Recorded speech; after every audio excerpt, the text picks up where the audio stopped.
I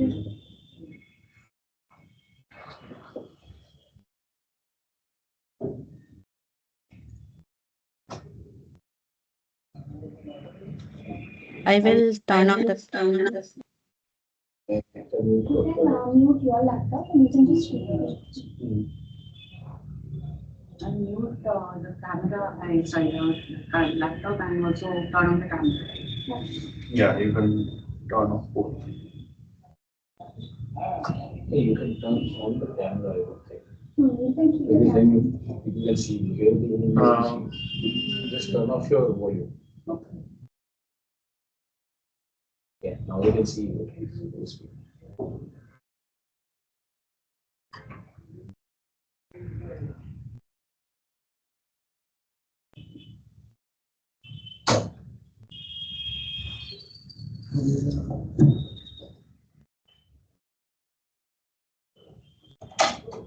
Let us wait for 5 minutes and then we can start. I'm just waiting for others to join.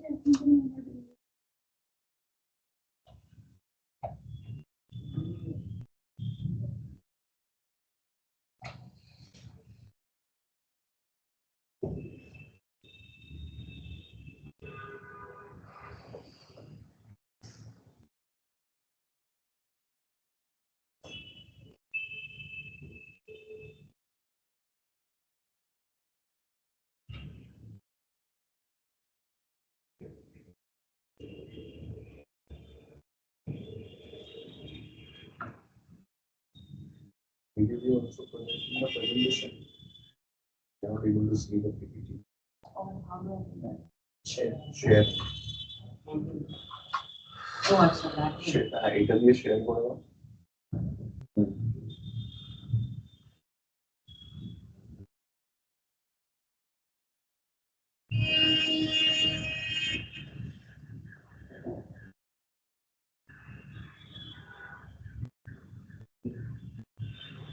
Yes, sir. You share the screen first. Click करो.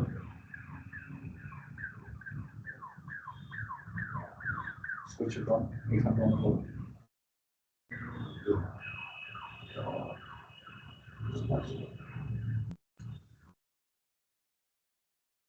And you should work now.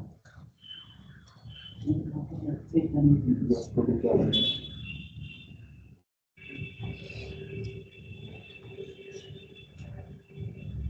Go back to your things. Join.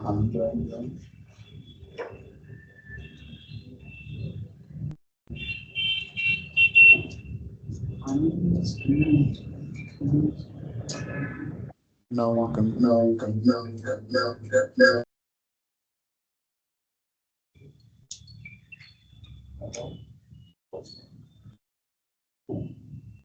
you open the PPT.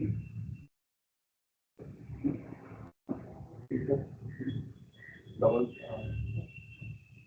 Working on. Let us start. I think it's already. So today we have Dr. Upasana Dasgupta, and she is an assistant professor at General Global Law School, and she's an expert in air and space law. And the purpose of our visit today is to basically discuss the various international treaties, the various regulatory bodies that are regulating space-related regulatory issues in India, and also touch upon the various FDI issues that we lawyers typically come across in our transactions. Now, while we all know that there is a 2023 policy which is regulating space laws in India, but there are also quite a few international treaties and policies that we need to be aware of. Now, the Indian space law space the sector is still currently developing, and there are a lot of regulations which are interplaying at the same time. So, Dr. Dasgupta, if you can start the presentation, that will be very helpful. And we hope this is going to be a very interactive session. And if you have any questions, you can always ask Dr. Dasgupta. Thank you so much for that. And also, thank you for the invitation. So I think what I'm going to talk about today is basically trying to understand the Indian space industry, and considering that the number of space startups have grown from one in 2012 to about more than 200 in 2024, and I'm sure it has increased more than that by now. Now the question is it the first time that we are having space industry? Definitely not, because ISRO had a lot of vendors. So there were a lot of these vendors who were existing, lot around that, like around southern part of India, because that's where many of the ISRO facilities were there, but are all around India they were there, and they were actually providing parts to ISRO, but then they were not allowed to do end-to-end activities in India because that was not allowed. One of the reasons, and that I will cover, is that in international context, a country is directly responsible for its private space activities as if it is done by the country itself. It doesn't matter if it is done by a private space, private actor. The country becomes directly responsible. So that's why, of course, there's more caution that is exercised. And also there's a question of liability. So if there is any third party liability that arises, then what happens is the country becomes liable for all that actions. So that's why there's a lot of caution. And then, of course, so when we are that much high, you're there. Of course, there's a lot of risk. And I, for example, the Air India crash, and we are so surprised now. But then, if we look into the aviation history, there are so many, like there are more accidents globally than successes, because that's how it happened, right? And so there's a similar in space sector also. And we have come a long way since when failure was the norm.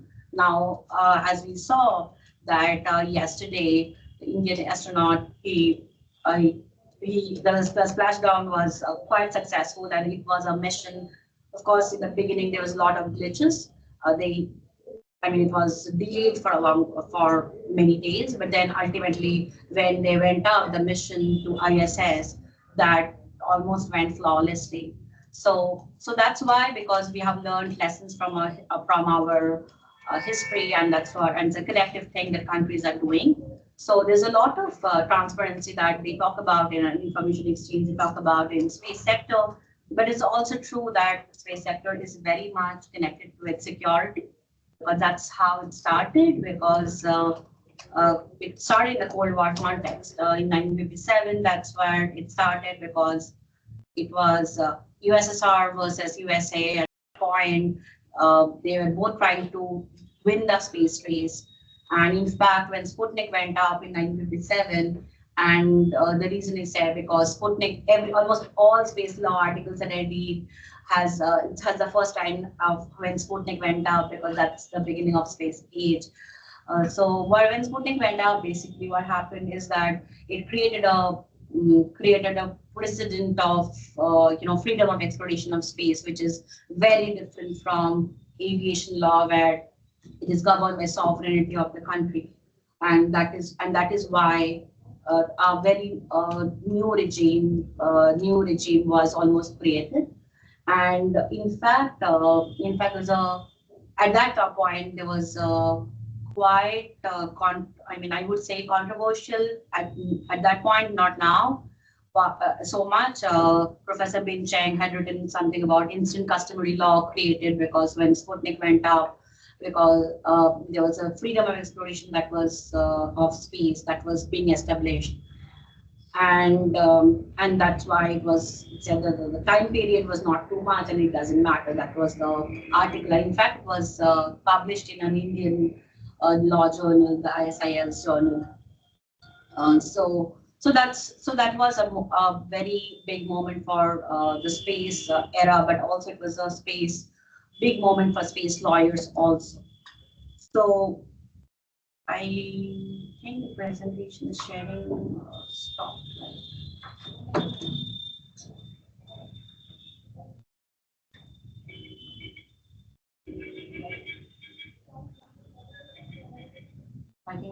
turn off the camera then.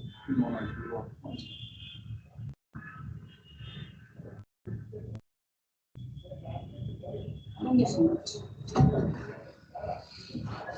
So I think so that's why, and I don't know whether any of you recognize this person in the middle. If you, This is Rakesh. it's so this was in there's this conference that took place in Delhi in May, and he was speaking. That the speech is online. If you're looking for it, it's in Lex 2025. It's on YouTube. So Rakesh Sharma, and beside him is astronaut Angad, who is also in the Air Force.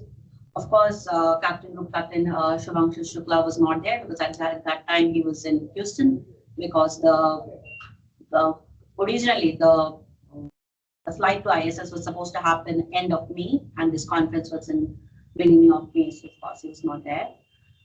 But yeah, we know that the splashdown happened yesterday, and there was, and I was listening to the news, and there was a lot of discussion.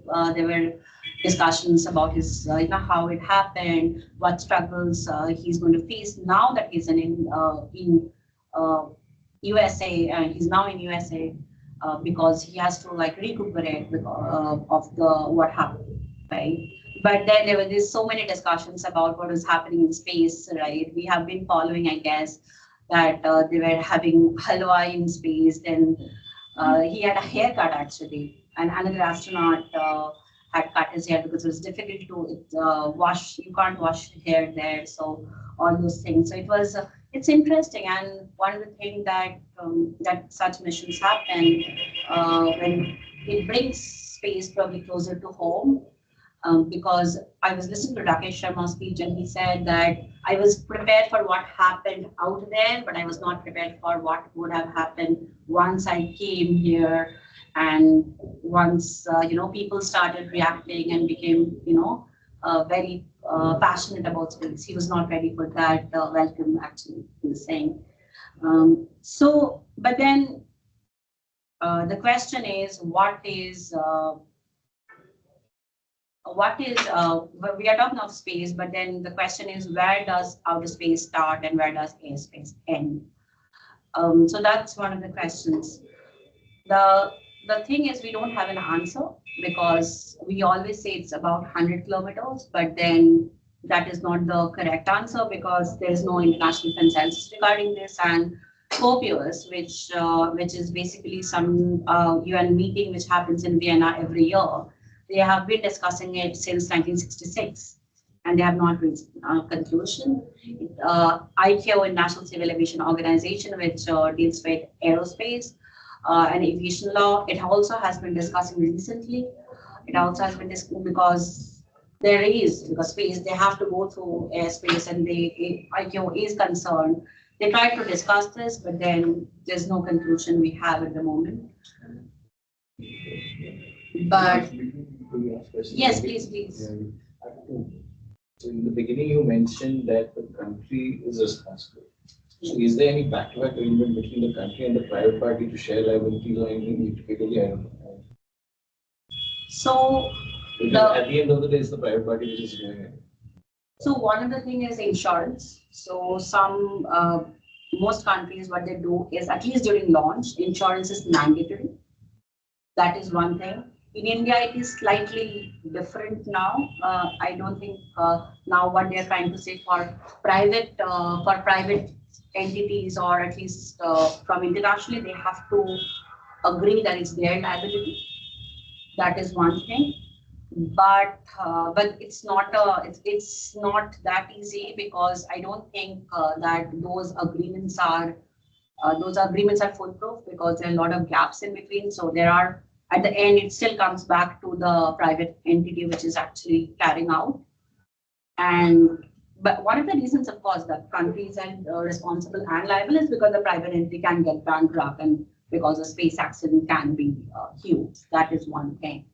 And you mentioned there's still no conclusion as to where space begins. Right. But wouldn't there be a limit as far as aviation laws are concerned? What limit the airspace is governed by aviation laws and not space laws? No, there is not, because airplanes cannot go beyond 18 kilometers generally. That's the technical capability. But then there are balloons which can go up to 50 kilometers. And they are now coming up with more advanced balloons which can go probably further. And but then what happens then? That is exactly what IQA is trying to discuss right now. But then certain countries, including US, they do not want the definition to be done right now. One of the reasons is they say that if we do that, then we may restrict activities, because because one of the reasons is that airspace is under the sovereignty of that country. It's as if it's part of the territory. So then the higher the limit, the higher means that you cannot do things over that territory. Right. For example, if I have to fly over a certain country's airspace, I will need that country's permission. Similarly, they would need to do that for space. So that's why one of the reasons they do not want it. The countries. So that's one of the reasons. But another thing is that. So actually, when you go to space, you don't require approvals. No, you don't need any approval except your country's approval, because you are, of course, incorporated in that country. And that is why it ultimately comes back to the country. It's not internationally, it's not the private entities' responsibility, liability, but of course the country will. I mean, you have to identify your government some way, because the amount can be huge. One of the things that, and I think that's a good thing they have done, is that the new policy, the 2023 policy, and the NGP that InSpace has come up under that says that when there's an insurance, the government has to be a co-insurer in that. So one of the reasons they're trying to do that is there can be smaller entities, and in that case, they may not be able to pay so much. So that is why I think that's a good step in the sense, especially there are so many smaller entities, they may not be able to bear so much of liability. So that's one of the things. But I just want to say that many countries deal with it in different ways. One of the things that certain countries do is that there's a liability cap, and the private entity has to pay only up to that. And if it goes more than that, then the government pays. I have a question. Like recently, I have seen a video where a professional diver, right, jumped from one of the, I don't know, it's above the stratosphere, Right. and that private, I don't know, diver is basically jumping from a space station, right? It's above, I don't know, it's not, it's above the stratosphere for sure, right? And that entire, jump, including parachutes, gear, everything was sponsored by Red Bull, right? Now, if there is an accident, potential accident, right? It's a very risky, and you'll get that video everywhere in YouTube, everywhere. Now, if there is a potential accident, right? Obviously, that specific jump was very successful and it was all over the internet. Now, if there is any potential accident or death, even in that case, will there be any liability on Red Bull? So I think what will be covered is what happens in space tourism is that when you give a waiver saying that I'm doing a extra ultra hazardous activity, and so whatever happens, I am responsible. If there's a death of that person, then I don't think that person is covered. It's like undergoing a surgery. Yeah. You sign the consent form. It's But then Red Bull is making a lot of money out of it. right. Also. It's similar to when you do any extreme sports like bungee jumping. Similar to bungee jumping. Sure. How will you come down now? No, it's not exactly space. I think it's stratosphere or somewhere. You've seen that video, right? It's somewhere in the stratosphere, I believe. So I haven't seen that video, but it cannot be space because you actually cannot go to space because it's not possible. No, he had the gear, like. No, it's not possible because. Unless it's a spacecraft or whatever, you go in some vehicle, right? Right. Yeah. If he goes in that vehicle, he won't reach space only. So it's not space for sure. But then. Maybe stratosphere. Yes, but one of the things that what happened by in 2023, yes, I think it's in 2023, what happened, a few Chinese balloons at 18 kilometers, they went over US. Now what US said is that these are aviation aircraft in our airspace, and we are going to. You might have seen that there's a lot of news on that.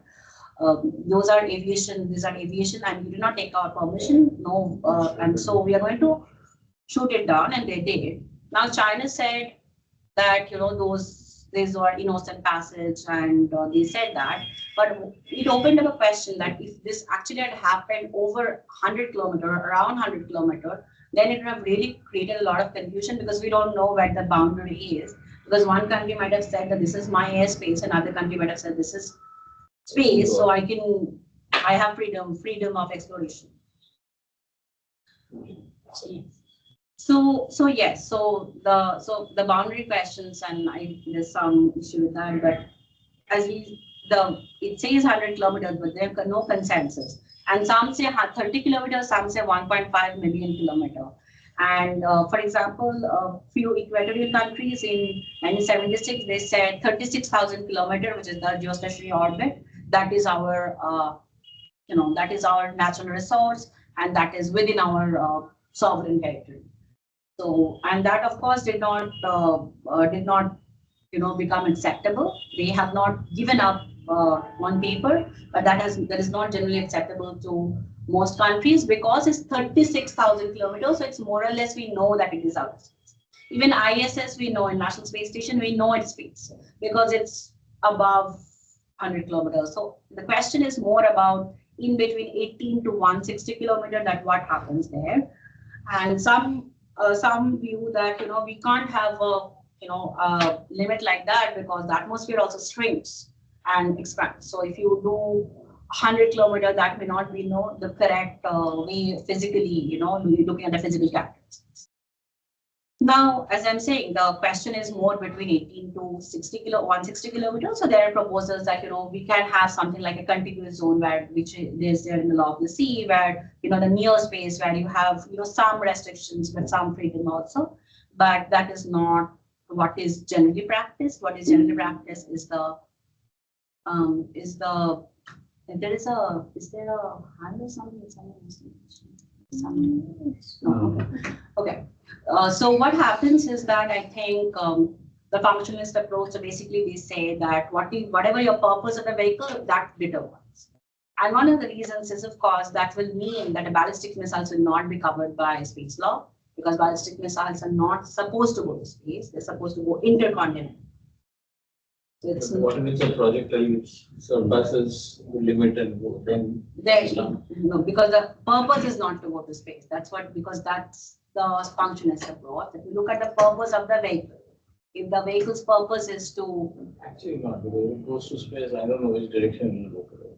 No, the ICBMs were generally going from one continent to another. Right. I'm not talking about ASATs, which is the anti-satellite weapons. Now the ICBMs, if they're trying to go from one continent to another, then they're going through space, but then the intention ultimately is going to another continent. But then that is one of the reasons that ICBMs are also not required to be registered under space law, which is generally it is required. And then there's a specialist approach, which I'm talking about, the boundary, which is generally not as practiced. Now, this is what I was talking about, the Chinese high altitude balloons which went over US. And this is, again, I've discussed this. This is the difference. One of the differences, and this is a huge difference, and it becomes really problematic because airspace and outer space are so, there's no boundary and they're just contiguous to each other. So it becomes very difficult since they have completely different governing principles. And so now what we do, the reason I've written applies for aircrafts and then applies to space objects is because that's how we generally do the functionalist approach. That what are you trying to achieve? Are you trying to go from one place to on Earth to another, or you are trying to go to space? Now, another question here comes regarding suborbital tourism, because there, you're going to 100 kilometers and then saying that we have gone to space, but we don't know when they have.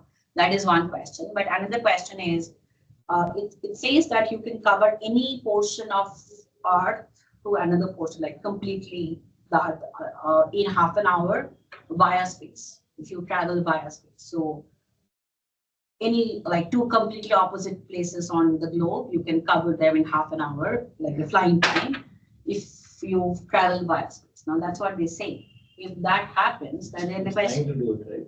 yes, but the question is, yeah, Musk is trying to do that. And in fact, he in 2016 he said that it's going to happen, Right. but then Didn't happen. didn't happen. So the question then is, but what is the purpose then? Like this vehicle cannot go without going through space, but then the purpose is to go to one point of Earth to another.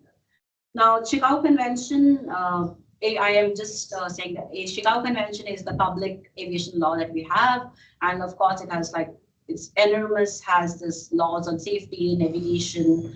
Um, it's pretty enormous, and it has like annexes. And unless someone files a difference, a country files a difference to the annexes become binding on the countries. So, and it's pretty rigorous. But in space law, we have nothing like that. All that we have are few principles, and there are few soft laws, which are general assembly resolutions most. So, so one of the thing is that how the story started is World War II. That's how it started. And in fact, the first rocket that went over 100 kilometers was in 1944, and that is much before Sputnik. And then of course there were people who were moving from U.S. to Germany to U.S. and vice versa. The moving countries, the scientists were, and so this was a German technology which then moved to U.S. And then U.S. Kind of used that technology to develop the ICBMs, and then they had the ICBMs which later became the base for their launch vehicles, which is why space technology is so sensitive, is because there is not too much difference between a satellite launch vehicle and a ICBM. By ICBM, I mean the intercontinental ballistic missile. So there's not too much difference, which is why space technology, the countries are not very happy to share the technology. One of the reasons is they don't want others to have that technology. So that is one of the things. And then, of course, I talked about Sputnik, and then we all know about this. But also, US at that point, there are certain books also you might have read. It basically says that US was very shocked when Sputnik was launched because it was a race that was happening. But then they decided, okay, Sputnik was in October. In December, they're supposed to launch the first US satellite. And they did ultimately in January, and these were all rockets which were coming from ICBMs. Now these were the ICBMs that US had developed, and then later they became the early space missions. But then of course they had to modify it because ICBMs have their own technology. There's of course difference in technology, but then it's quite similar. That's all I'm trying to say. Then. Also, there's another thing now we are looking at. Musk is trying to talk about reusability a lot, and that is what the initial thought was. But then it stopped during Cold War. One of the reasons is that we wanted fast progress, and which is why one-time rocket going up was making it much easier, which is why they would send a rocket and then keep the rocket vehicles. When Sputnik went up, it was there for a few 2.5 months, and it was there for a few days, but it was its vehicle, and its vehicle was there for 3 times its time. Basically. So basically, what I'm trying to say, we started littering space even from that time. So this happened. So this happened, and then. But it was not a big issue because the number of satellites was generally low. Now it is becoming a problem because of the mega constellations. Because the mega constellations. We still don't reuse. And we do a bit. We can bring it back the vehicle. The vehicle, yes. To some extent we do. In fact, that is what the Dragon vehicle is supposed to be. SpaceX's. SpaceX. That's how they reduce the prices, the cost. SpaceX by using reusability. At one time, India used to have the cheapest launch vehicle, and then it changed because of the reusability that SpaceX was able to bring, and India at that point did not. And which this is in 2000s. I'm talking about. This is not too far. So and then we have the human space stations, and that also started. And then also we have the Apple missions. The Apple missions where we went to the moon, and it became a big thing for the humanity. But also around that time, we started dreaming about staying in space for longer periods. The first one was in by Soviet Union, but then that space station was actually brought down in the same year because there were so many problems that the astronauts died. So there were many deaths actually. And then there was this Mir Soviet Union station which was there for a long time, and then we have the ISS, which is still operational. And ISS actually started around 1980, and then but the ISS agreement that we look at now, the intergovernmental agreement, was entered into in 1998.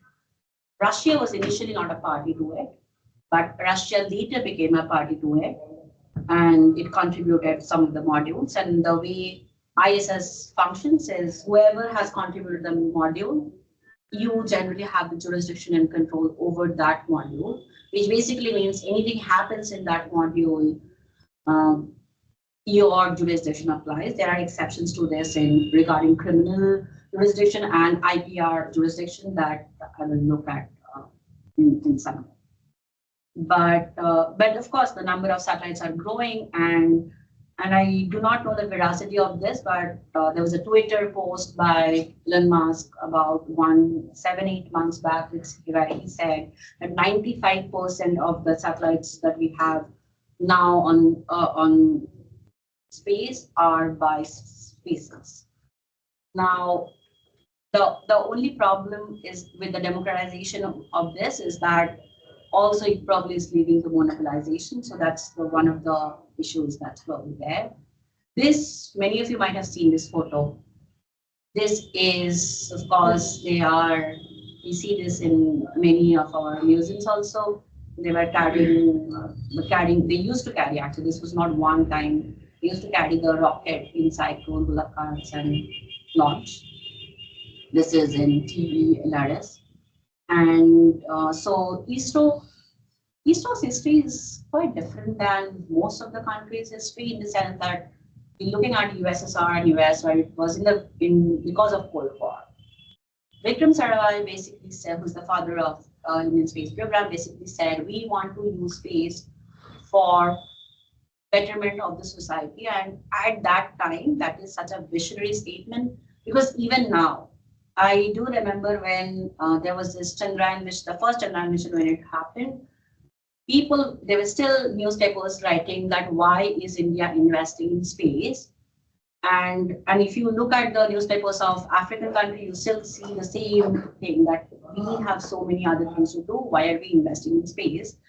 But what Vikram Sarabhai said, and it's so true, and of course that we don't see that discussion anymore, probably as much in India, is that if we are investing in space applications, that can really help in development. And ISRO has done some phenomenal work regarding that. Of course, it's most difficult to do that considering it's such a big country. So integration is, of course, a problem. But for example, there was a EduSat program where they started distance learning through that. And this was in 90s. And of course, they took help of the state governments at that point. And so there are many such programs that they have used, and ISRO has actually done some of it in such phenomenal way, which is wonderful.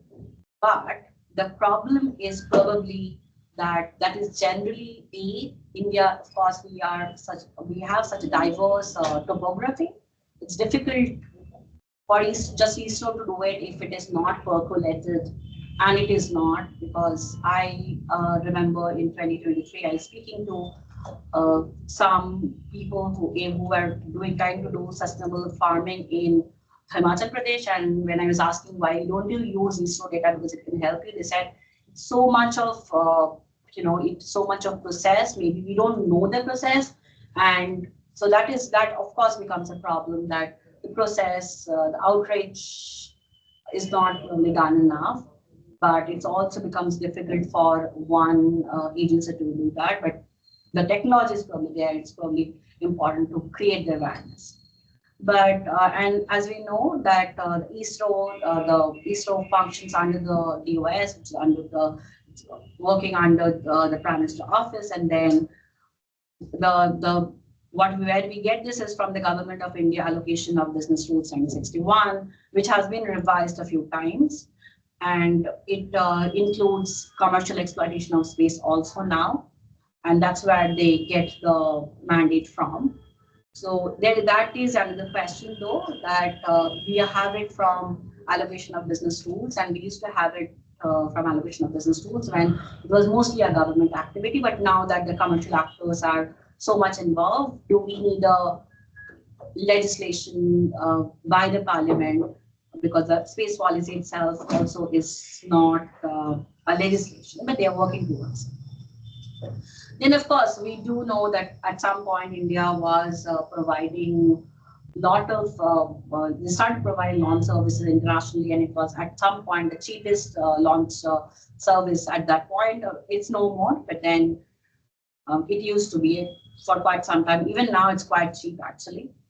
But what happened is that after it lasts maybe 7, 8 years or 10 years, the market share is probably not as much. And so that the government is taking so many steps now to make it more lucrative, to basically they are coming up with so many policies to encourage everybody, the private industry, to invest, to work on in space sector, and that's encouraging. And so what the government carried out a few reforms. So in what happened in 2019, what was established was the New Space India Limited, which is a government-owned company. And so what they said is that we are going to do commercialize space, because we have developed technology, let's commercialize it. And not just to launch technology, but generally. And then InSpace was established in 2020. And at that time, it is now the licensor, and it also promotes. And also, but in 2021, actually the Gazette notification for InSpace's establishment came. It was established actually in 2020. And then till now, there are, as I'm saying, till present, it says 200, but this is still to 2024. So mid 2024, so it must be much more now. You mentioned about licensing of what? Licensing of any space activity.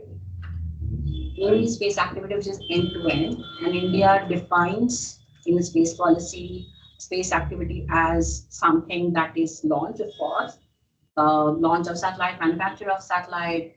It also talks about using space data to some extent, especially the primary, if you are getting the data. So this licensing regime is a policy or is it under statute? Because it's not a statute. Because under Indian law, I think there's just this Telecommunications Act, there's this Aircraft Act, I believe. No, there is no statute.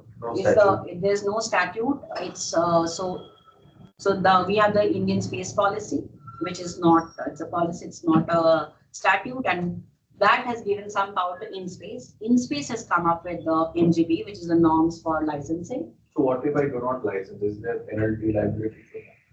So that's a question that if it is not a constant, because if it is not because it doesn't have a legislative backing, can we not follow it? That is, I think that for that it has to be challenged. Basically, it has to be challenged under constitution, I guess. Because they are enforcing it. In fact, they started enforcing it even before InSpace's this norms came. They started licensing even before that.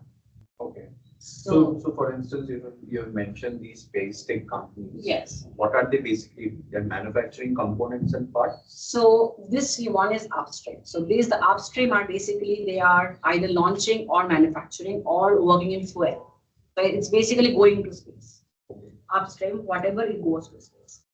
This one is downstream, where on the right side we have downstream, where we are talking of space applications, as in a space, how we are using space data, or how we are using the stuck telecommunication facilities the space satellites can give. So that is downstream, as in we are using the space technology for something on Earth. It can be for development, it can be for anything. And then in the midstream, the extreme right side is basically something, of course, they're trying to connect both, which is basically what they try to do. Digantara, for example, they do space situational awareness, as in they tell you where the satellites are located. Then also now we have the technology of servicing the satellites. We can refuel the satellites. So that's what they're trying to do. So those are some of the companies, the midstream, that's what they do. So when you're saying upstream, how do you show? Send somebody in. Yes, yes. How? I mean, what is the frequency of refueling? So that technology is very much nascent. Okay. But I think so. I'll tell you, I'll give you a sense. In 2013, this technology did not exist. No one could think about it. 2013, yes. But now I think they are trying to, they are developing, but it is still not a mass production. Whatever is done is pilot stage. But that said, there are also something called active debris removal also.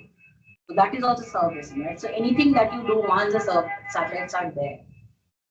Because earlier, the reason I'm saying it was not in 2012-13, because earlier they used to sell the satellite. So if you are selling a satellite which is already on orbit, it used to become a very problematic thing, because if the satellite is say for covering a certain latitude of India, and if you're not able to move the satellite, then what will you do buying the satellite? So only a few people can buy. So now I think it's becoming much more easier to buy a satellite because you can move the satellite. So that is also something servicing will cover, to move the satellite. The key. Also, one small question. When you're saying upstream, right, it means the infrastructure as well, right? So you need to have an infrastructure to send the whatever rocket to space. Right. So it means developing the infrastructure, manufacturing the rocket, and then sending it to outer space using the fuel. So that will include your hydrogen and whatever your fuel manufacturer. Fuel manufacturer. Okay. But and for that, do you need a license from that authority you just mentioned? In space for the launch you need. No, for instance, if I want to say infrastructure. Yes. For an upstream infrastructure. For ground infrastructure you need. You need, and that is a specific statutory license or the same license? Same policy. Same policy level license. The policy level. So yes, so that is a question that because there is no legislation, what happens if you don't follow it? Because there's so many companies functioning under upstreams, I was just curious. No, because some of them are also telecommunication companies also, right? And some of them are also telecommunication companies. They are yes, but a lot of them are also because they're using. But I think then also you'll be allocated spectrums, right, in the space. So you will always need spectrum because and for that you need to make separate applications. Yes. So in this whole policy said that we are trying to make it single window, but it still says that you still have to coordinate with other things. But they probably try to facilitate. But you still have to get that license because that license is something that because that's something India has to do for ITU, National Telecommunication Union. And if it comes to a drone is a separate ballgame. It's a separate ballgame. It's basically aviation law. Aviation. So drone is aviation law, which is why no one is there. RPAs. If no one is there, the remotely piloted RPAs, complete piloted RPAs are not allowed. One of the reasons is that Chicago Convention does not allow put the responsibility on someone, basically the pilot. So even if it's a remotely piloted thing, it's the pilot who is responsible. So they don't try to make a lot of distinction between that, though there is a difference. So yes, there are. And this is probably less than what is existing. I think there are much more companies now than what I'm seeing here. So just a few useful. But also, sorry to interrupt. Yeah. In the upstream, can you go to the previous slide? Yes. since there are so many companies operating in the upstream segment, is it a profitable business venture now because it's still developing, right? It is developing, and one of the and of course the more established, the more money you make. Of course, that's probably How do you make money in these business ventures? Because how will you make profit? You can't technically make profit, right? You're sending. I understand because see NASA everything they're just sending I don't know an aircraft the space or a space vehicle, right, or a shuttle. But in India, if ISRO is doing it, right, they're doing out of people's money, right? so So how do you make profit out of it? Because why I'm asking you, because see, the FDI policy recently liberalized the space sector, Right. where 100% FDI is allowed in, I think, manufacturing of components, and there's 74% in certain specific items, and Right. there's also 49% subject to government approval. Right. They've given approval in 3 segments, correct? Now, if the government is allowing FDI, right, why will a foreign investor actually invest in the? I'm sure they will invest in these companies if they have to invest. Where is the profit actually? So what have you seen from your experience? So I think this is what I've heard from the the startup CEOs and whoever is working. What they say is that of course they have a problem getting money, and they say that NASA really helps the US companies, US based companies. They often say that India doesn't as much. So I think this is the conversation I heard in 2023, 22. I think that is changing a bit because they said that they don't. But that is slightly changing. Because I'll tell you why. Because even if you're manufacturing components, say there's a company which is say manufacturing components, or somebody is developing infrastructure. At the end of the day, the only correct me if I'm wrong, the only business venture would be to probably lease it or sell it to an ISRO. No, I don't think so. So the one of the thing is that they are now developing their own launch vehicles. So now, for example, there is a commercial, not commercial, private launch vehicle. Is it permitted under Indian law? No? Yes, now it is. Now that's the liberalization about. So now, and it is within ISRO complex actually. So hypothetically, So what do I gain as a startup? Yeah, exactly. So of course, there's a gestation period for a lot of any upstream. There will be a gestation period. That is why some are doing downstream, because in downstream the gestation period is probably lesser because you're getting the data or you're getting things which are already there. Sorry, downstream in the sense, for example, Numerate is a company which gives information to fishing community in Maharashtra. Okay, what they do is that I got it. Downstream is low water. no, downstream is using space information, satellites and changing something, doing something on Earth. So Google that Map types. Google Map, Google Map, Most satellites. Google Map, any application that we're using, yes. So what they are doing, of course, they are trying to use data analytics and the space information and then changing it, but that is downstream. See, yeah, exactly. Now, my question is, slightly nuanced because see, in defense procurement, you have the entire defense procurement policy. Right. You need to, go to the government, file an application, and then there's a very complex process of, say, getting, arms from another country, right? Now, what I'm trying to understand, very hypothetical example, say if one of these companies wants to create an upstream infrastructure in, say, Rajarahat, for example, right? If they want to do it, right, do they need to go to any authority for any approval or get a license prior to starting the project? Yes. So there was a particular instance that happened. A US company, Swarm Technologies. So you need permission from launch. You also need a telecommunication spectrum permission. So FCC and FAA in US. They did not get FCC permission because FCC said your satellites are too small. We will not give you license. But they launched it from India.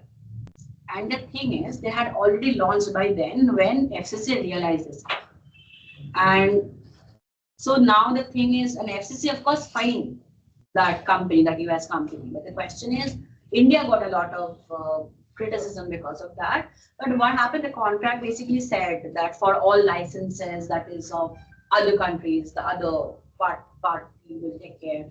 For Indian licenses, we will be responsible. It had that standard clause, of course. So India said, we are not, you cannot blame us for this because we had written that in the contract.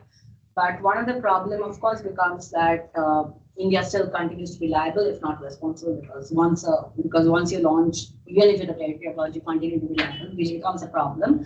But where I'm trying to get here, so what they have done now in the space norms is that if an Indian company is launching from some other country, they will still have to get permission. They have to inform India, if not get permission. Okay. So that's so. Inform that authority that you had mentioned. No, so maybe maybe you're launching it from US, but you are incorporated in India. So even if you're launching it from US, because you are going to operate it from India, you're an Indian, so you have to inform Indian. And who's liable in that is US? Both countries. You're not even doing it yet. Yeah, no, You just because you are the no because But then wouldn't it be approval rather than informing? so the liability and responsibility are taken differently. Responsibility is generally for authorization, but liability basically whoever is involved in the launch continues to be liable forever, which is becoming more problematic now that we are having more and more commercial launches. Yeah, because that's a bit strange that if I'm India, Yeah. somebody wants, an Indian company wants to go to the US and launch something. No, here it makes sense because the But company I is am liable for operating. that. If what something happens in the US, because of that launch doesn't happen and something. No. This is after the launch happens, not during the launch. Once the launch happens, when it is in outer space, during the launch, I think it's more because the insurance, yeah, and also the insurance is generally always insurance with that. The problem becomes, especially after it is in outer space, because the insurance, most countries do not have that insurance for operation. So then it becomes more. So SpaceX is operating without insurance, technically. During the launch, yes, but after they're not at Risky least, also, no? they're not mandated. Millions and billions of dollars involved. So and at least it's not in public domain if they are taking it. But there are so many satellites, and of course they are also working in a model of if this doesn't work, the other one will. But when you say liability is for what? Third party lands. Now, yeah, exactly. Now that I have a question. Now, if I have my own infrastructure, right, launching infrastructure, right, and I'm launching my, spacecraft or shuttle from my infrastructure, say company X has an infrastructure in India and also has an infrastructure in Colorado, right? And that company X can either launch, like you said, from India or can choose to launch from Colorado as well, a desert in Colorado. Now that there is some mishap, right, and something happens, right, that is a loss on the manufacturer itself. So it's like your own stuff is getting destroyed. You manufacture your own component, and your own component is getting destroyed while takeoff in your own infrastructure. So what do you mean by liability there? It's my loss. No, I'm talking about third party liability. So I'm not talking How about is the third party getting involved here? third Because party. say in a desert, same hard desert, I'm launching a. Someone else is there and their property or their personal expense. Yeah, but If that most doesn't often those are like launched from the desert or something. No, there are people, I'm sure people are evacuated. they are. It's not always the good and people. No, but I'm not also that. It's like if during re-entry something. Are you wrong. debris? Are you talking about Also debris? debris. Also launch Whatever failure. is not successful was. Yeah, also launch failure. Yeah. Sure. So that is there, but if it is mostly if it is in your. For example, SpaceX, the first aircraft which Elon Musk tried to launch, that there was a mishap and then it got destroyed in his own. Right. So for that you bear your own. My stuff is my problem. Yeah. Right. And in fact, even if someone is there and working, I think they also have done the second part. I mean, they also have that they forego.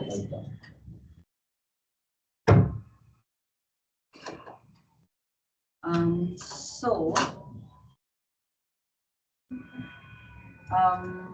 yes, so I would, if everyone is okay, I can move to the next segment. So the term that I want to use is geostationary orbit, which is 36, I already said, 36,000 kilometers. It's one of the good thing about this is that we can see from it seems as if it's a stationary thing. So that's why it helps in communication. But there's a lag, which is why now we are having mega constellations because we want faster things probably. And then we have the low Earth orbit and then the ground stations. Yeah. Just sorry to interrupt. Just a small point. If anybody has any questions, you can please use that hand symbol in on MS Teams and ask your questions, please.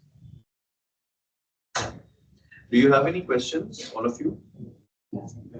Earlier you told about that government needs to be the co-insurer. Like you gave the example that a company is operating in the India and launching from US. So which country will be the co-insurer in this case? So generally they have generally what they do, and of course this is unlike double taxation where you generally are not taxed twice or something. It's a pro bono thing that generally if one country is licensing, the other country does not. They generally waive, but it's not necessary. If both countries can say you have to get license from me, they can, but they generally waive. That's a like good faith basis. Good faith basis. So both countries can say that you have to get permission from me. So basically, you need permission from where your operator is based. That is generally what it is, because you generally where the operator is based, that's why you have the telemetry and controlling it from the earth generally. That is generally what it is, but of course there are a lot of things that are done so as because of the legal structure, and you're trying to make most of the legal regimes that is there in different countries. So in fact there was this is I think in 80s or 90s, and US national wanted, because Australia did not have any laws at that point. So US thought that this particular US national tried to launch it from Australia, because they thought that the Australian doesn't have a law, so I will not be bound by so many laws, because US had a lot of laws in space for a long time. But then US said, but you are my national, so I'm going to regulate you anyway. So the regulation is generally whoever has the best jurisdiction, that is there, that is the appropriate state that is used. It's not very defined, but there can be more than one appropriate state. Do you have any questions? You guys know. Sage, you have any questions? Members from the other offices, do you have any questions? You can ask Dr. Das. Yeah, because I'm moving to the other side. This is Yeah. a good time. Yeah, if you have any questions, you can kindly raise.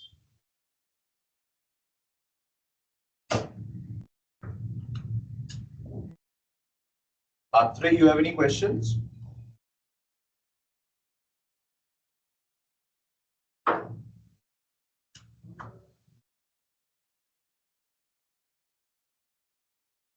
So but I guess now I'll be able to connect what we were discussing. So maybe the people might have questions after that. So what are the international laws governing, and the reason we are looking at it, even though India is a dualist country and national law technically may not apply as much.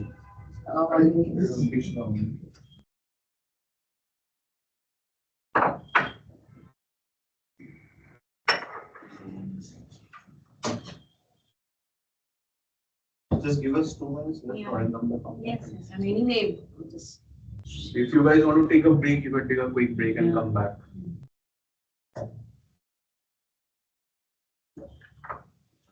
Even I don't know much about space, so I'm entirely dependent on her to guide me. Because what happens is, of late we are seeing a lot of, liberalization in the sector. So government is also wanting foreign investment in the Indian startup ecosystem. but it's true that the startups have problems with money. And which is why they have liberalized also the FDI regime. But this is what I was just discussing with someone else today, that one of the problems is also that sometimes they say we get the first round of funding, but after that it becomes even more difficult. Because then we definitely don't get this anymore. Yeah.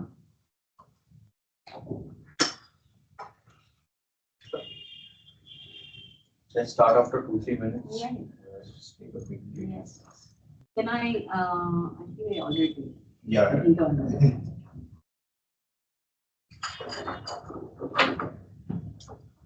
Do you take an elective on this in June? Yeah, we do it once a year, I think. The last semester.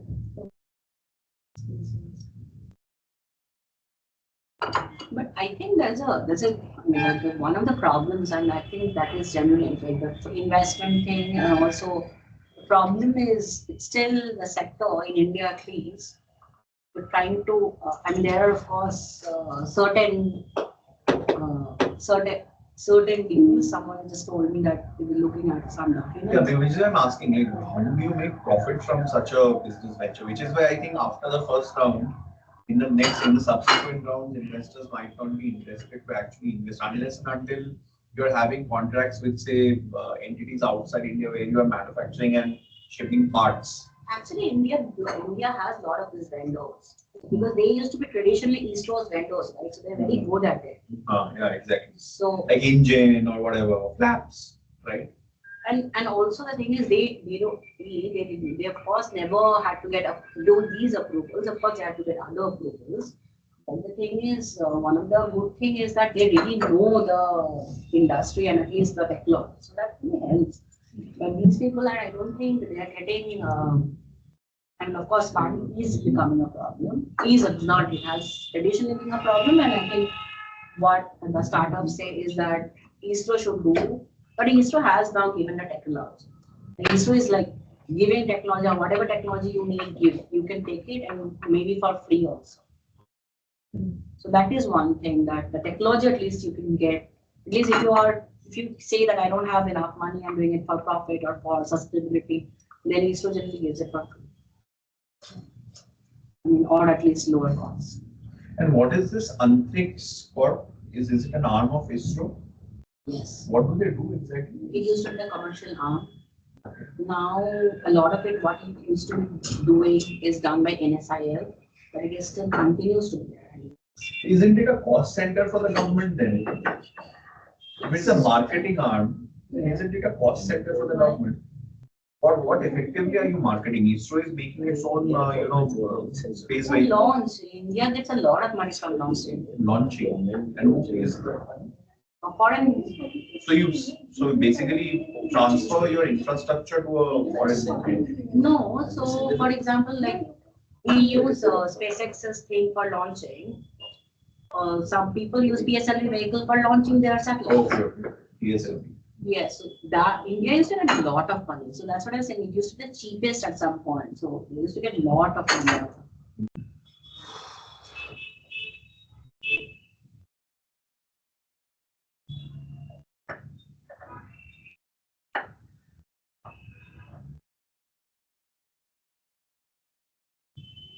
Please help yourself with some biscuits. Can you pass around? Please? Sejal, biscuits? Only the biscuits. So they have you also. I am on the. Please help yourself. Thank you. Understood.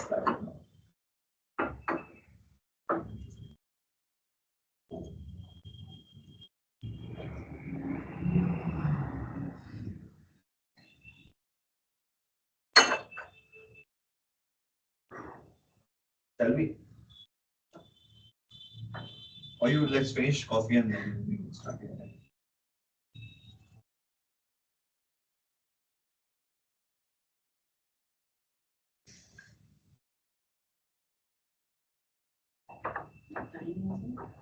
Okay.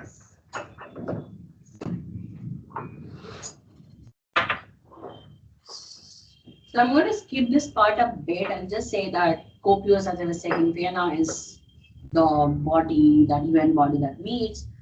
The reason I'm skipping it is because, I mean, of course, it is not as much important for private sector. It's mostly the government who are going there. But then COPIOS is what decided the 5 space treaties that we have at the moment. That is where it was decided. It also is the body which decided the long-term sustainability guidelines. Long-term sustainability guidelines is a soft law again. It's a General Assembly resolution. It's not hard law, it's not a treaty law. We also have the ITU, the International Telecommunication Union, which basically does a lot of communication thing. One of the important thing it does is radio frequency regulation, which is why every country has the spectrum allocation program. The reason they do it is because they have to follow the ITU rules. ITU rules, though, are binding only on civilian activities, not binding on military activities. The military installations are encouraged to abide by it, but it is not. And of course, that means that there are a lot of jamming incidents happen. That is governed by ITU, but the military is not covered. So, and of course, there are a lot of discussions on prevention of arms race that is happening at the moment, and we're not able to reach any conclusion on that at the moment. So there was one working group before, and then its mandate ended, and then there's another one now.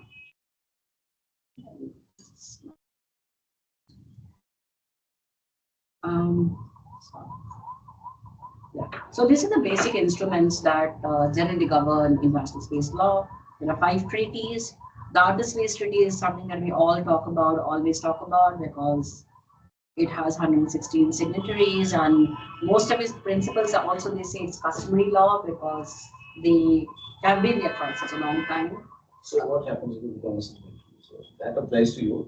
Other than that, which other countries haven't? Which are the countries which haven't? Any big names? No. Not any big names. I'm not. I think there are South Asian countries who are not part of it. Bhutan probably isn't. The South Asian countries were not. Bhutan isn't. Yes, Bhutan and Nepal probably also.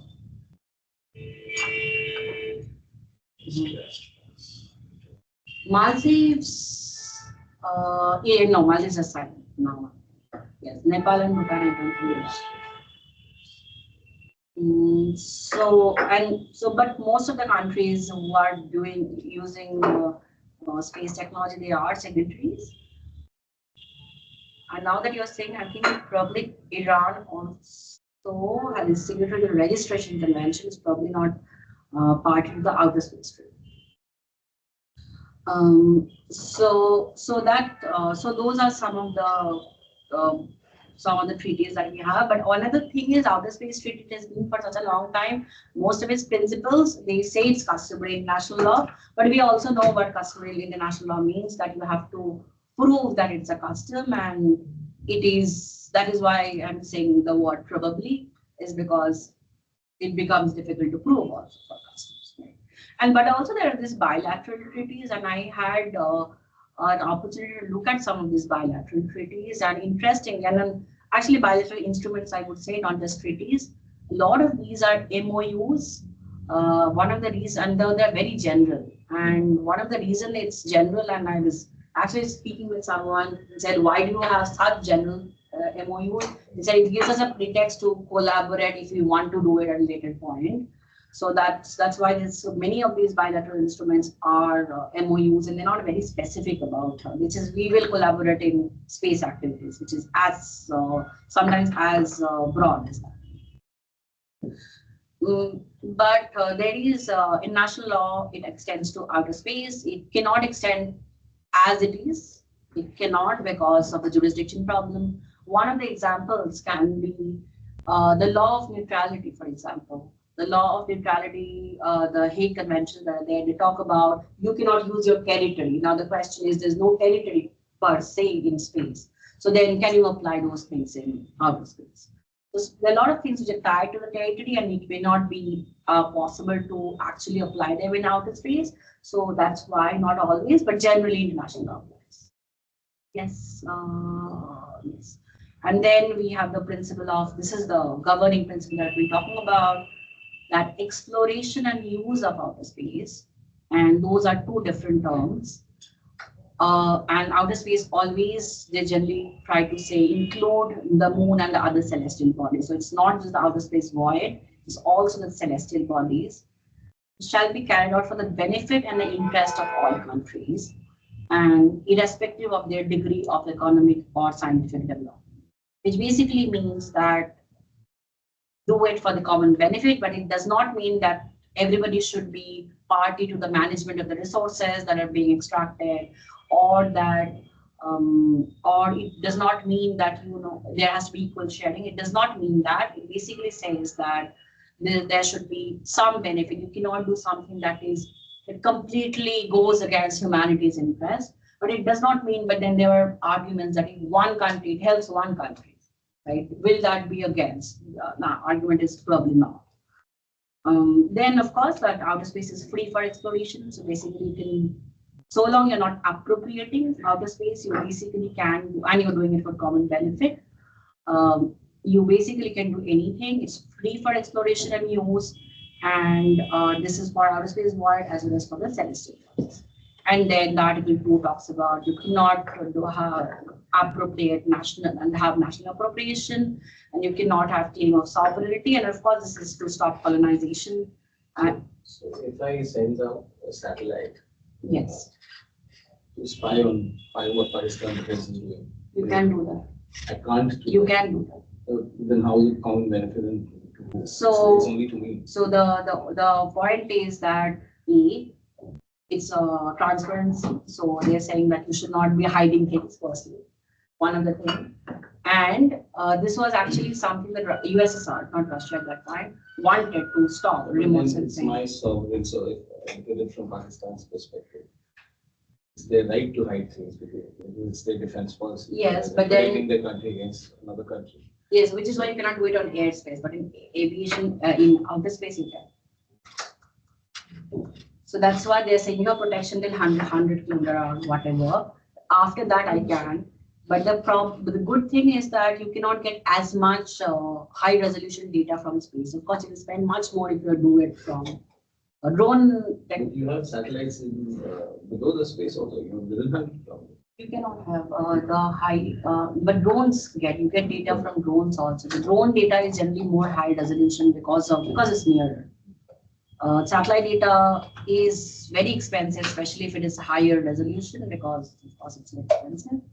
And also there is another rule, of course, that is also a soft law rule, which basically says that if you are using remote sensing, if you're getting information about a sense state, so say India is getting information about Pakistan, then India should actually give that information to Pakistan if Pakistan asks for it.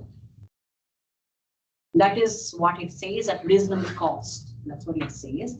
But then US, for example, has a restriction on that. They said we will share provided it does not affect our national security.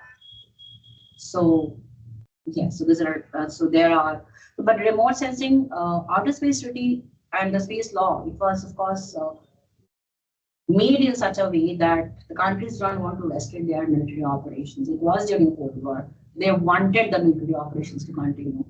One of the reasons the remote sensing, they wanted to stop remote sensing or reconnaissance, whatever you call it. Some countries wanted, the other countries said, no, we're not going to do it because this is outer space is free for exploration, which means we can freely spy also.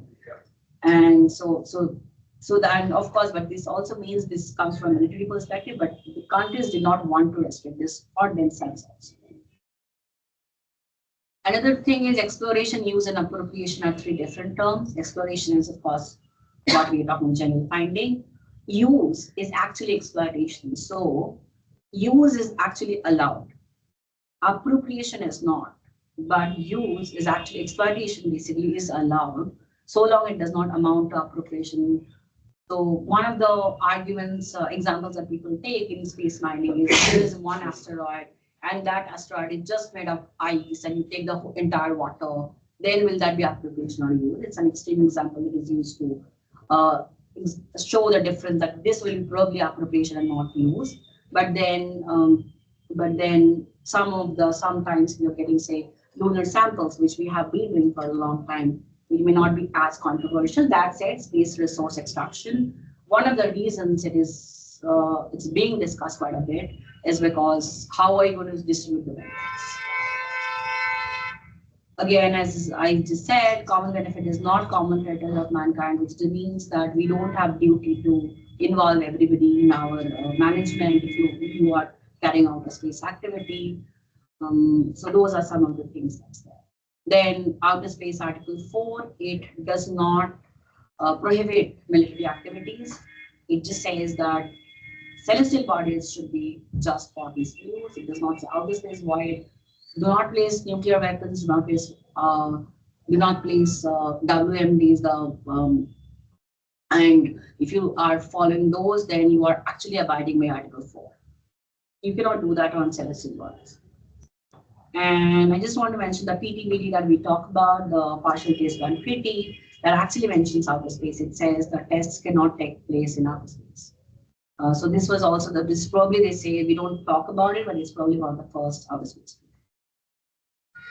Then there's a due regard principle, which also says that when you carry out a space activity, you have due regard to the corresponding interest of others, state parties, which also means that when you think something that you do will cause harmful contamination, then you consult. But then the thing is, you have the reason to believe. So one of the arguments is that if I don't think that my activity will cause harm to others, then I probably can. But if you really cannot, then the thing is, if you have carried out all the due diligence, then probably you can carry. This is the Kessler syndrome. This is a paper from Kessler's famous paper, which basically talks about that space debris cause one space debris can result in many more space debris, and it has a cascading effect. It's basically what some of us saw in the movie Gravity. It's probably a little exaggerated, but then it's something like that. This is the latest numbers I found in on number of satellites that we have. I just want to mention that in 2017, and this is before the mega constellation started, the number of operational satellites, which is now 10200, used to be 1400 in 2017. So, and now it has increased so much because of the mega constellations, which is of course a difference. Now, I just said that outer space is not under sovereignty, but then one has jurisdiction and control over a space object. So if you send a space object, you have jurisdiction and control if you have the state of registry. You also retain the ownership also. And there it says the state of registry. So basically you're supposed to register, and there's a registration convention. When I was showing those, the treaties, there was registration convention is also there. So you're supposed to register. And so there's a registering on domestic law as well as international. Now, the word here is that the state party, the state of registry basically retains jurisdiction, which basically means the state of registry, of course, has jurisdiction and control, but it is not the only one having jurisdiction and control, but at least we know one state which has the jurisdiction. So that is what it is. So, but there can be others having jurisdiction. Now, and then since we're talking of jurisdiction, and I talked about, so generally what happens is that similar to ships, you have kind of, if something happens in my space object, then in my space module, for example, in of ISS, then basically it is my quasi-territorial jurisdiction kind of a thing, right? But then there are some exceptions that ISSIJ has made for the criminal jurisdiction. One of them is for if there's a crime on board, then, and if it is a national law of those countries who are partners, then what happens is the primary jurisdiction is state of the nationality of who has committed the crime. And then that person has a primary jurisdiction. Then of course in IPR also there is this thing which says for that purpose that if it happens in my flight module, then basically it will deem to be as if happening in my territory. So it clearly says the IGA. And there are a lot of discussions which say that then maybe it will help if you do it in a country which has better IPR laws that help you. So that is so there is another interesting case that happened is that a particular Ukrainian a Ukrainian person who was under held guilty by the Ukrainian courts. This person is now in ISS as a Russian astronaut. Now, one of the questions is, how do we deal with this thing? Because then he's taking a refuge, criminal. So that was one of the things. But this is the space-based situation that I was talking about. Is that this is what happened is India when the swarm technology satellites were launched from India, and then India got lot of criticism because it was launched from India. And but then the India's argument, of course, what they said is that we just launched it. We are not we have nothing to do with the authorization process. We are not responsible, and that's a fair argument because it was just used. India was just used for launching. But the problem becomes that because the definition of a launching state is such a way that if you are ever involved in launching, you continue to be liable. And the reason it was there at that time, launch was the most risky phase. Now it is still, but not as much probably. So that is why the law is designed in such a way that India continues to be liable. So that becomes a problem still. So, and I looked into some of the agreements, and it seems now the space policy says that if there is a liability for a foreign operator, then the foreign operator assumes the liability. But at that time, there were not such policies, and I get the of course these agreements are not often not available publicly, but I get a sense that not always it was covered. This is what you're asking. So I think that's yeah. So responsibility. This is so what we generally follow for responsibility is that there are two principles that we follow, which is the ILC's articles of responsibility, which is that it has if there is a wrongful act, there has to be an international wrongful act. I mean, it has to be attributable to the state. Now, as I was saying, that if it is a private activity, it seems as if the state has itself done it. So that element is taken care of by Article 6 of the Outer Space Treaty. But then the second element, of course, remains of the articles of responsibility, and the reason I'm referring to it because it's widely recognized as customary law on responsibility. So what would be recognized as a wrongful act? Wrongful act might be if, for example, if there are two collision warnings, and if there is a collision warning and you still don't move your satellite, and then there's a liability aspect there, but it can be a responsibility aspect also. Now, of course, it's an arguable thing that whether it's a wrongful act because there's nothing specifically saying that you have to move, but then that is one of the things. So one of the things is appropriate state. That's the definition. Appropriate state, as I was saying, is the appropriate state is a state in any given situation. There can be more than one state, and it can be basically any state which has the basic control. Which is so that is what the definition is generally, and this is again the liability. The liability is covered by the Outer Space Treaty as well as the Liability Convention. There can be four countries basically. One is the state which launches, which is basically the state which initiates, the state which procures, which is often the definition is not very clear, but it's often the state which finances or whose entity finances, the country from whose territory or facility the launch happens. So this is what I was saying, that in Space B case, where the US satellites were launched from India, Indian territory was used. So that's why India is a launching state. And once a launching state, always a launching state. Now, Liability Convention, Article 2, of course, it follows and says that it basically deals with compensation. And then Article 2 talks about absolute liability. So basically something during launch, there's a failure, and then we were just talking about it, and it falls on, and it's a property damage, even an aircraft damage, like anything on Earth, then it's absolute liability. But then if it is in space, then fault-based liability applies, which becomes very difficult to prove. Definition of damage is, of course, loss of life, personal. It's generally physical damage they're talking about. Launching includes attempted launching. So if it was trying to be launched and then didn't happen, it will still be covered. This object is not its only partial. So just to look at the reform of the Indian space sector.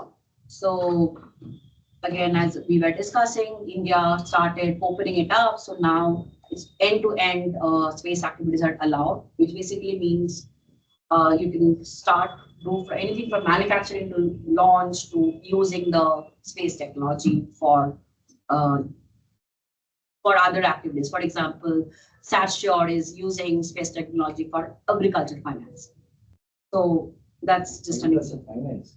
So the the banks want to know whether they should be giving financing for the agriculture, the consortiums or someone who is like a bigger land.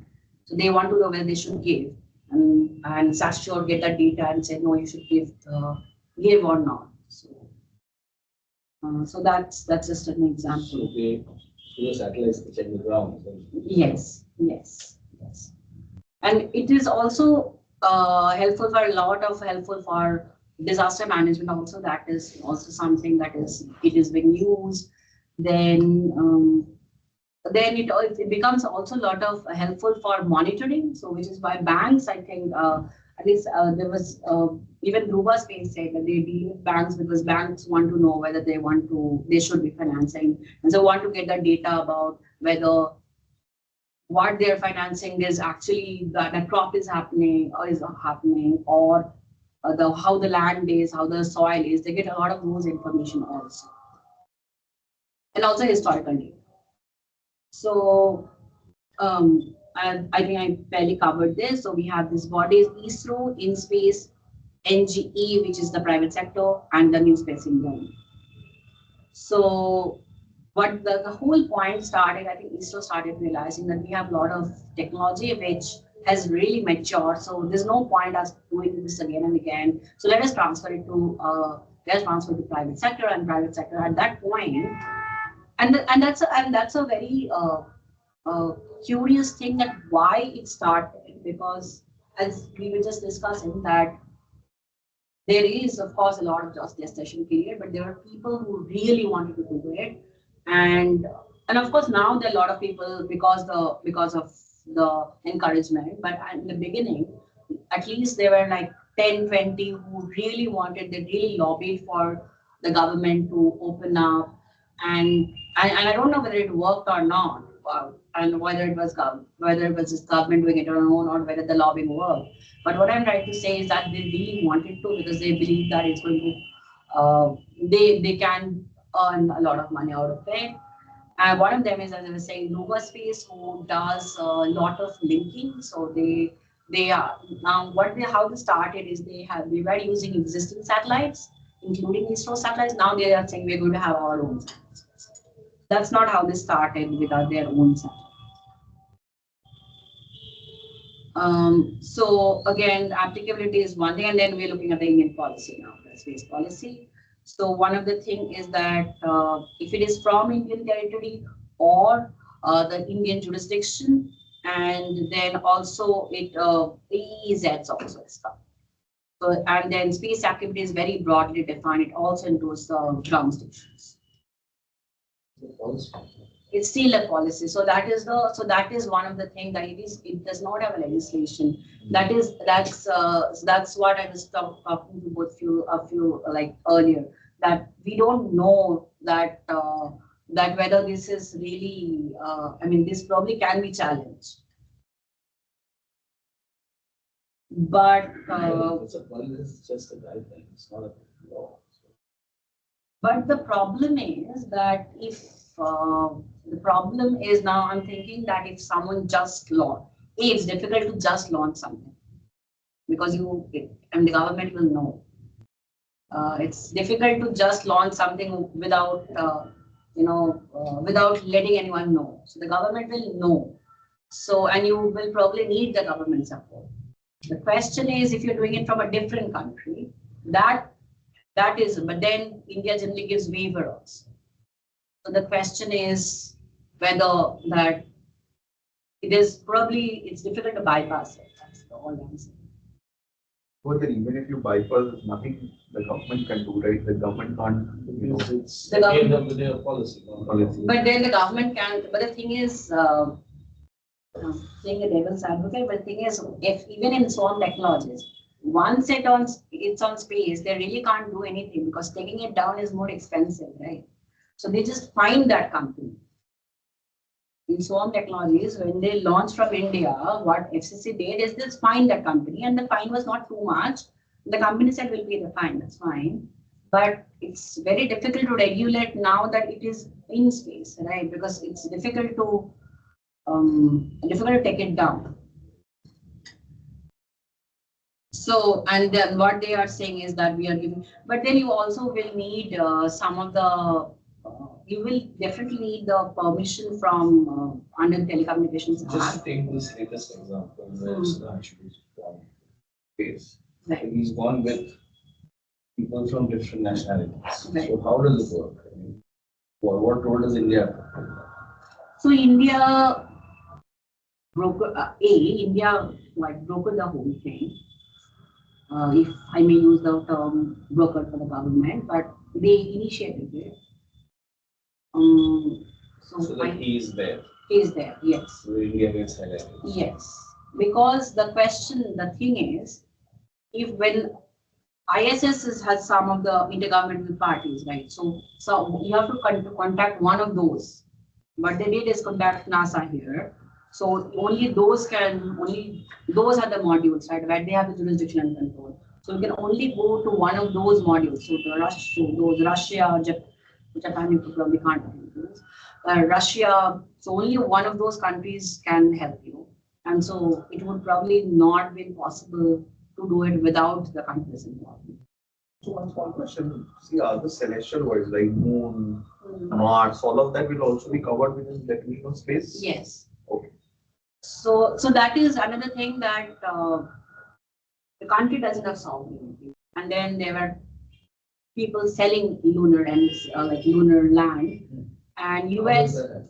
sorry, How does it that cannot happen? happen. There's somebody in Calcutta also who's done that. Yes. And so China, for example, 2005, I remember China said you can't do that. Like this is a Chinese company doing it. China told you can't do that. NASA also once did that. But the thing is, at some point, the country started giving up. They said, yes, these are basically fraud transactions. It doesn't hold good. Sorry? People buy stars also, name stars. But that's naming. Okay. They are not saying we are buying it. Right. Yeah, I think that. So probably naming is not buying, so that there's nothing stopping that. But still a monetary transaction is name. Yeah, but what they're saying is you cannot have sovereignty or appropriation, but naming is probably not appropriation.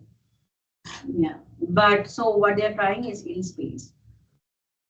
Is the single window clearance, but then other than in space, you also have to get telecommunication license because satellites have to communicate. Without communication, you cannot have any space activity. So you will always need in space, but you will always need the telecommunication license.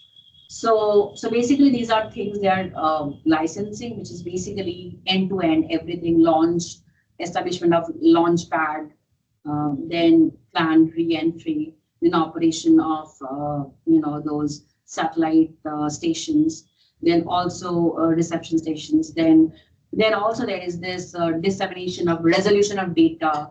Now, one of the thing, as you were saying, that what happens, so if I don't take a permission, so for data I can do that, right? I can get for some other countries' data and for ESA's data, which is more open source, and then use it. So that can be done. But it becomes more difficult if it is, of course, Indian data. Then, of course, they are also trying to promote. So, in spaces, thing is they are doing both promotion as well as they are licensing. And technically, you are just supposed to license. You are supposed mandated to license only private activities, and they are also licensing. I see government. So this is what they are talking about. About liability aspects also. They're talking about safety aspects. Now, one of the interesting part is that after the space policy, there is this, and then we'll talk about registration. It also talks about the different roles that ISRO does and InSpace does and new NSIL does. And if so, basically what it says that ISRO is going to primarily focus on new space technology and new research and human space exploration, and rest of the thing will be done by the private sector. Now we have something called the Vision Space Vision 2047, which where they are focusing on going to Mars, Moon, and Venus, and also sending humans. So that's what ISRO is going to focus on at the moment, and the rest of the technology trying to transfer it. NSIL is basically responsible for commercializing space technologies and manufacture, lease, or procure space components. And they're also the ones which promote ISRO's space technology. So space technology, and also broker with the foreign entities to launch from ISRO's facilities. Because as I was saying, that's a significant source of income for India, for ISRO, because of the launch facilities.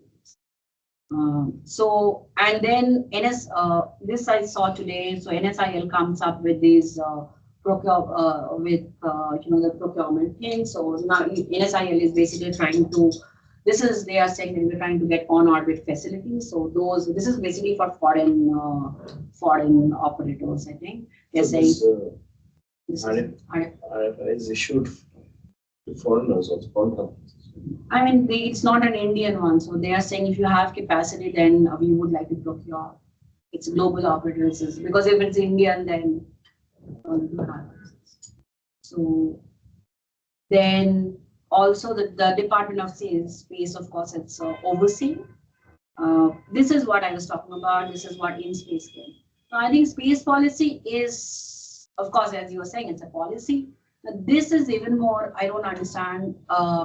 How it is, of course, being applied. But the problem is, this is So we have the government allocation rules under which DOS has some power, and then we have the space policy, which says in space has some powers, and it is going to authorize.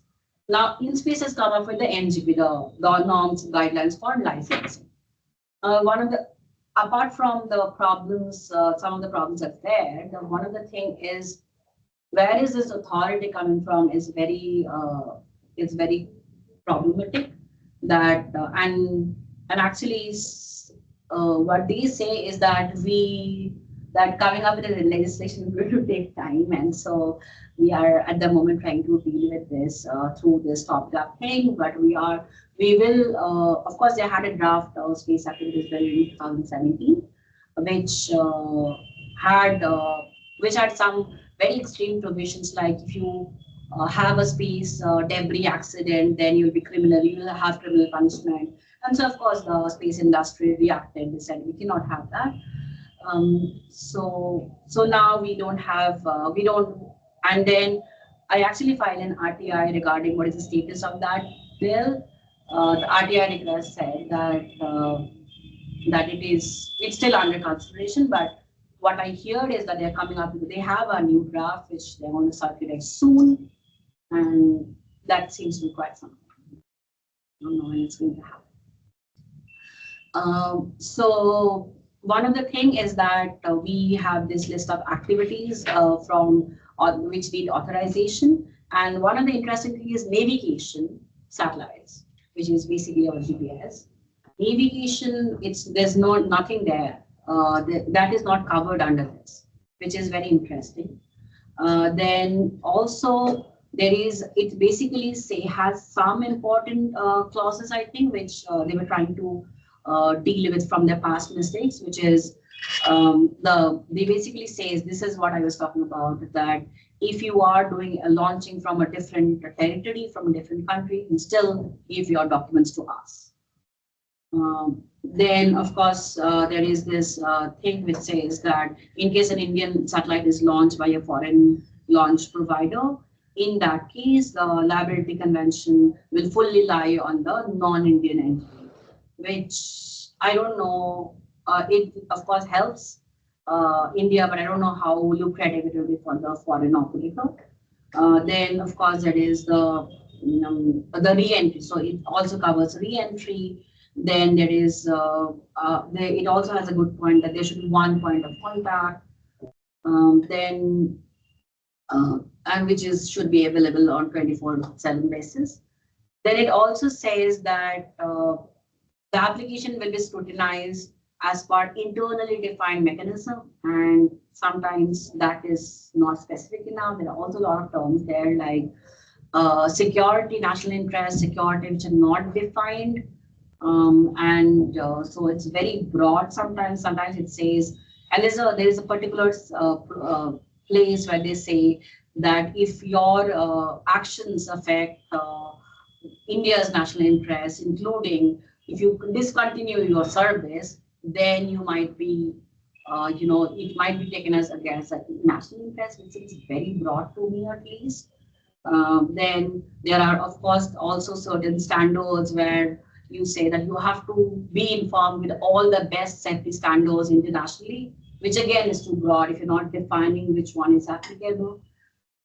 So some of these things, this is what I was latest what I found in the in-spaces. However, I don't know where we see this, but it basically says that they have completed 469 applications and 159 are in progress.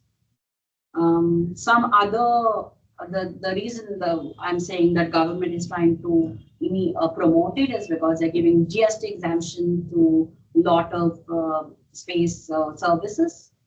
Then they also have a Union Cabinet have a 100 crore venture capital fund, and then which is again administered by InSpace probably, and then last year in fact though it fell, the number of the funding fell last year, but the number of deals was more. But they are hoping that it's going to be more soon. That's why they are promoting. In-space as a seed funding. It basically says that we are seed funding because often there's not enough clarity in the purpose. So maybe the banks and financial institutions will not fund. So we are going to fund some of the Indian startups. If you are registered with DPIIT, and it also says that at least 80% of it has to be Indian holding. And then it says that whatever money we have up to 1 crore, it has to be utilized within 3 years. Then, of course, this is the liberalization regime that we were talking about. It basically says that for any ground segment, which is basically the vendors, which India has been doing for a long time, Indians private sector, that's 100% for that. And then for launch vehicle and then spaceport creation, it's 49%, because of course, probably one of the reasons is that launch vehicle, as I was saying, is similar to ballistic missiles, so there's more restriction. And then satellite manufacturing is 74% automatic load. Then technology transfer, they are doing a lot of technology transfer, and sometimes the technology transfer, as I was saying, is for a nominal amount, especially if you're doing. So one question for these technology transfers, I believe ISRO's technology is getting transferred. Yes. So is it ISRO standard, pro forma contract which needs to be executed, or more or less? So there is a technology transfer guideline, which is probably still in draft stage, but it's being used. It has a pro forma. you'll have to say you don't have the capacity to negotiate? Yeah, I'm sure. I'm sure. You might negotiate depending on the party. And it also has, and also it has this clause that you can, this is the pro forma, and whatever is not applicable will not apply. I mean, you can take out some language there. And then I'm sure some of you would know this, that there's this state policies that are coming up. These are quite West recent. Bengal, do we have anything? Gujarat, Tamil Nadu, so yes, they have. I think one of the difference between Gujarat is they are focusing on manufacturing more, whereas Tamil Nadu is trying to have more ecosystem driven.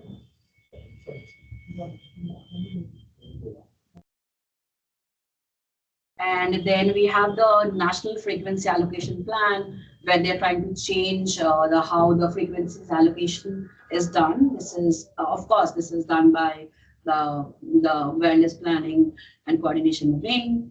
And then we also have the Telecommunications Act, and that in 2023 it has amended some of the thing, and it says something that's of course true, that the central government is in charge of all the frequencies, because ultimately it's ITU assigns to India, and then India gives it to its private entities, and then there's a long process in ITU itself, which India has to follow, and so that there's no harmful interference with its own satellites. In the last bullet, you have mentioned seeks to repeal. Does it mean that it is planning? No, it is It repealed. No. Yeah, it repeats. Yeah. So I think that's it. So effectively, there are two ministries which are working: Ministry of Space and Department of Telecommunications and Information Broadcasting. They are working in Yes. parallel. They're working in parallel, and in space, and that space policy says that we are going to help you in coordinating. But and they say that we do. In fact, there is probably a inter departmental committees also, but ultimately it has to be given by. They are not expecting a statute anytime soon. We have been expecting it for quite some time, so I mean, in 2023 also they said that. No. Any questions, anyone? So is there any possibility that, for example, if India has launched a satellite and it can be bought by another country? Yes, of course, of course. Will it be a profitable then for India? Will India that like ISRO, will ISRO show it as a profit? So it depends on whom you are buying. If it is an ISRO satellite, yes. If it's a private satellite, then of course the private company gets the money. I mean, it's like a normal sale, and the space policy basically says that that is also regulated by in space. But also Afghanistan actually did it, and this is of course a few years back. They bought an old satellite from Europe, an European old satellite, and this is not generally done as much in space sector as much as it's done in aviation sector. They actually bought an old satellite, and because of course it's cheaper, and it was their first satellite, and they have been using it for quite some time. And there are some of the things, this sale of satellites happens, it's not really sales, because when Hong Kong moved from countries, so that was when one of the transfer happened. There is a merger happening between two companies then, but sale not as much, sale or lease, but then there are some instances. Will the liability also shift? No, the liability does not shift. There's the once a launching state, always a launching state. The responsibility of course shifts, because whoever is in charge has jurisdiction also. Satellites be rented out. Yes, it can be leased. So there is But another. I am irresponsible, somebody else is left for that. Yes, that's what the. Even if during the operations he has zero, means that country has zero interference. Yes, so even then, that's what it says, that once a launching state, always a launching. Nothing will be liable.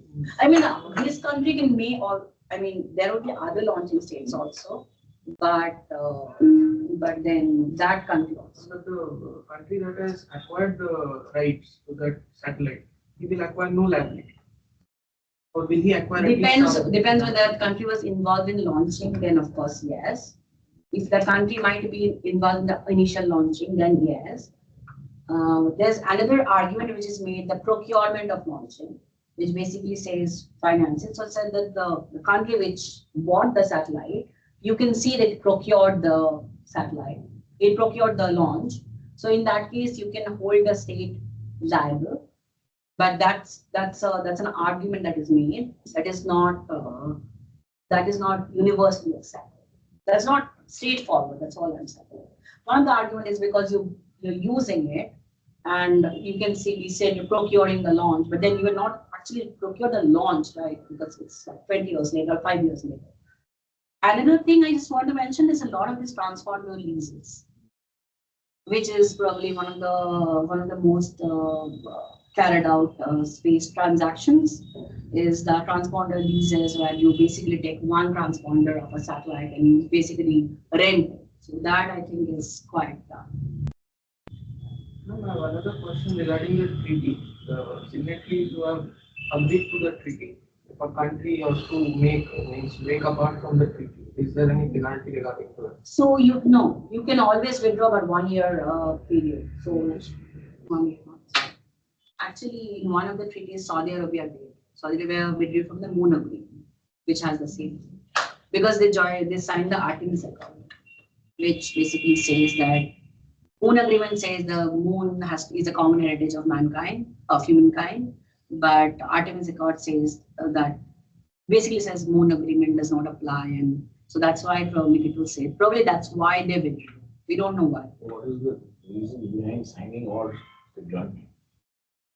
Moon Agreement is binding, right? So why, what does the Moon Agreement say? The Moon Agreement basically, says that you should have a regime for sharing of benefits. And whereas Artemis Accords, which is something for the Artemis mission, basically, and it's principles that US have floated, which basically talks about space mining. And then it goes against at least Saudi Arabia's view was that it goes against the spirit. Those are contradictory documents, so we are not going to do it. But then Artemis Accords is not a binding thing. But Australia has signed both. And both. I have a question like what criminal liabilities can be imposed to space? So that's an interesting question because your state is responsible, right? So basically, if someone actually kills someone or assaults someone, the state basically becomes responsible, which is okay till we don't go and settle in celestial bodies. But once we do that, then it becomes quite problematic. In fact, I think there was this year when Manfred Lag's moot court competition, which gives us, they had this problem where one astronaut had carried out sexual assault on another, and then yes, it's probably probably in the year of 2006 or something. And they had that.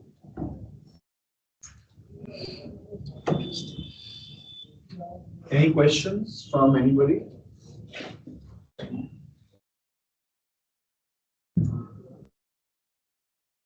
Okay, then thank you so much, Dr. Dalsupta. The Thank you session for the was invitation. really enriching and we got to know a lot about space laws. At least I was not aware about much of the laws that we had discussed today. And Ananda, anything? I was the one who Thank you. why don't you come over? Because it's a good time to have this discussion. And all this. Yeah. It's quite interesting. It interests me a lot at a personal level also. So that's why I thought it's always good to share knowledge. Yeah. And also the sector has also liberalized And considerably. honestly, in India, I don't know too many people who's actually specializing in this. Yeah. I know personally, so that's. Thank you so much. Thank you so much. Yeah, Thank you, everyone. thanks.